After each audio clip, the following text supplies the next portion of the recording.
The rain was falling that night too. The kind of rain you only see in movies, slow, cold, and deep enough to sink into your soul. But my life that night was nothing like a beautiful film.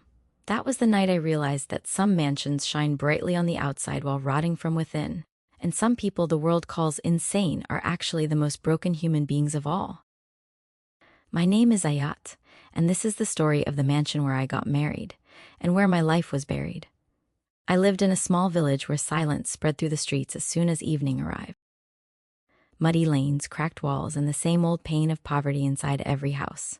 Our home was no different. Abu was always sick, Ami stitched clothes for other people, and I taught children to help run the household. If there was one thing we had more than anything else, it was helplessness. Many nights I saw Ami crying quietly. One night I heard her praying softly, "Ya Allah, please make my daughter's life easier." That was the first time I understood that poverty doesn't just empty your stomach, it slowly devours your hope too. I never dreamed of a grand life. I only wanted Ami to live peacefully and Abu to get his medicines without borrowing money.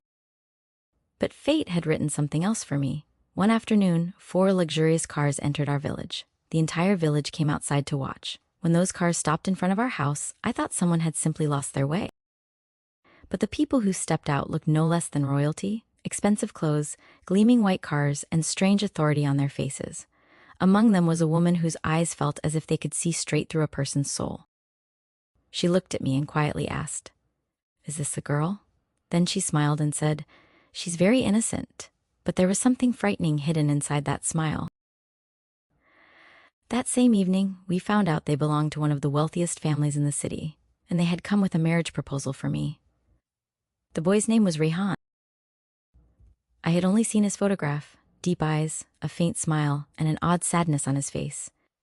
It looked as though he wasn't truly smiling, only trying to. I asked Ami, why would such rich people want a relationship with us? Ami only replied, "When fate knocks on your door, you don't ask questions, daughter." But even her voice lacked certainty. The wedding was arranged very quickly. Everything happened so fast that I never got the chance to think. On the night of the Mendi, I saw Rehan for the first time. He stood silently outside in a white kurta, light beard, and eyes filled with emptiness. When our eyes met, he whispered very softly, "You shouldn't marry into this family." Before I could understand, someone called out from behind him. The next second, his face changed. He smiled and said, "I was joking," but his eyes were not joking. On the day of the nikah, I saw the mansion for the first time. It looked like an ancient palace. Enormous, beautiful, and terrifyingly silent. So silent that I could hear my own breathing. The portraits hanging on the walls carried strange sadness in their faces, as if even death had failed to give them peace. My mother-in-law held my hand and said, "This is your home now." But for some reason, it didn't feel like a home. It felt like a prison. On the first night after marriage, I sat alone in the room when Rehan entered. His face looked pale and his hands were trembling. He sat in front of me and suddenly his eyes filled with tears. "Forgive me. I wish they had never brought you here." I became frightened. He was about to say something else when a voice echoed from outside. In an instant, his expression changed. His eyes turned cold. "Go to sleep, Ayat," he said heavily. At that moment, it felt as if 2 completely different people lived inside him.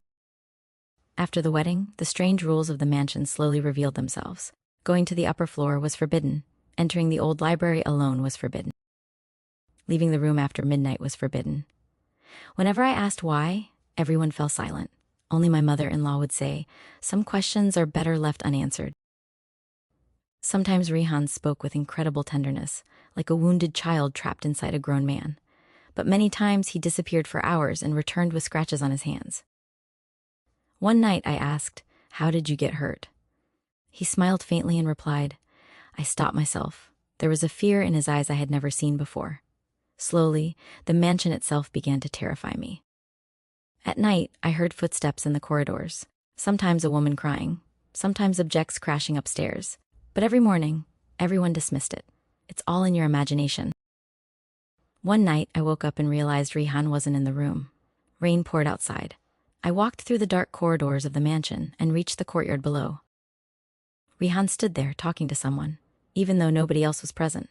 "I told you, no more." Then suddenly his voice changed. "You'll stay quiet, or everything will end." I froze in fear. It sounded as though another person inside him had begun speaking. The next morning, I told my mother-in-law everything. Her face turned pale. She shut the door immediately and whispered, "If you want to stay alive, stop asking Rehan too many questions. This mansion has already swallowed one girl before you." Later, the old maid Sakina told me that Rehan had been married once before. The girl had died only a few months later. People claimed it was suicide, but nobody in the mansion ever spoke about that night. When I confronted Rehan, he broke down. I couldn't save her. Then he confessed that as a child, he had witnessed his younger sister burn alive in a fire. After that tragedy, doctors claimed he had developed another personality, but the family hid everything because their reputation mattered more than the truth.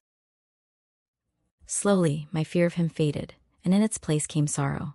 Many nights he cried before me like a helpless child. "I'm tired, Ayat, tired of fighting myself." Perhaps that was the moment I began falling in love with him, but something else inside the mansion was terribly wrong. One night I heard him muttering in his sleep, "I didn't kill her." The next day, I entered the old library and found the diary of Rehan's first wife, Zoya. Inside it was written, "Rehan is not a bad person, but someone in this mansion wants to prove he's insane." Further ahead, she wrote, "I think I'm being poisoned slowly." And the last line said, "If I die, know that Rehan is not the killer." Now I finally understood. A horrifying secret was hidden inside that mansion. That same night, I overheard my mother-in-law speaking to a man. Ayat must not discover anything. If Rehan remembers the truth, everything will be destroyed. Suddenly, someone grabbed my hand from behind. It was Rehan. His eyes looked dangerous. "What did you hear?"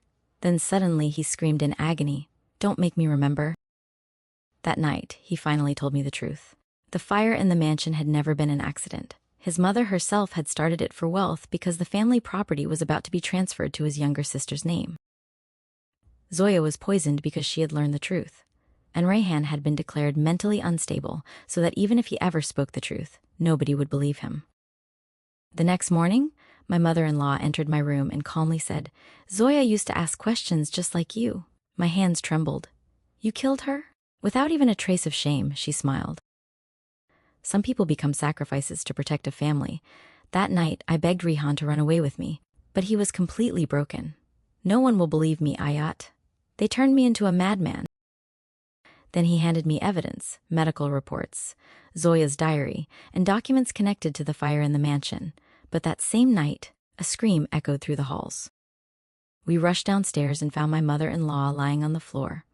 In her hand was the same bottle of poison used to kill Zoya. Before dying, she whispered only one sentence: "I did everything for my children."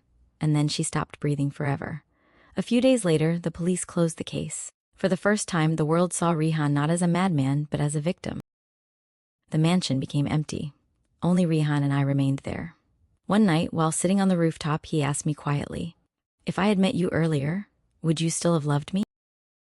I said yes. Then he revealed the final truth. My second personality never existed. I stared at him in shock. I was just so terrified that I split myself into two parts. Even the doctors were bought by my mother. I wanted people to think I was insane, so nobody would ever reach the truth. Then he whispered, "I'm tired now." The next morning, they found him in the courtyard of the mansion, peaceful at last. Beside him was a letter. It read, "I died a long time ago, Ayat. Only my breathing remained. Whenever it rains, don't remember me. I don't want to live inside your memories. I want to live inside your freedom." Many years have passed since then. I am far away from that mansion now. But even today, whenever it rains, I remember those endless dark corridors. I remember that broken boy who wasn't fighting the world. He was fighting himself. People still say, a madman once lived in that mansion, but he was never mad. He was simply unbearably alone. And perhaps the most dangerous thing in this world is not madness. The most dangerous thing is when a person slowly dies inside, because once a person dies from within, even the grandest mansions begin to feel like graveyards.